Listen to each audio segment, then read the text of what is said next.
Conspiracy query. Play on conspiracy theory, obviously, and the more time goes, the less theory it becomes and kind of the more striking reality, I think. But there's a spectrum. And you talk about the post-truther movement. We could talk about that because in the truther movement, conspiracies abound. Some of them have a lot of grounding in reality. Some of them maybe not so much. And there's a spectrum of like most believable to way out there. So I'd like to ask your personal opinion on the spectrum of conspiracies. Where's like your limit? Where do you start being like, that's too far out? Or is there such a thing for you? Oh, that's a great question. I put things in terms of probabilities. I score them based off probabilities.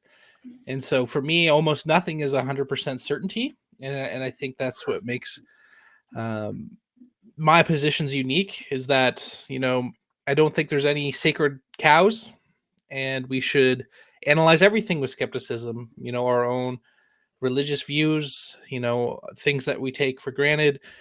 The cutoff, I don't know where it is. I think there's this concept of if things resonate with you. A lot of New Agers say this, and it sounds a little, kind of wussy when they say it, but I think it is true. I think there is a unique quality to truth that when you hear it, and like, I think, I'm not a Christian, but for example, when you hear a lot of the teachings of Christ, right, there's truth there. Like, you just know it, right? You feel it. It's there, right? When you hear the truth, it resonates. And so I think that's kind of my barometer, for things that line up. And, I get into some pretty wacky territory on the streams, but for me, what's interesting is when you see many different sources from different cultures saying similar things, that for me, even no matter how out there it is a light bulb for me.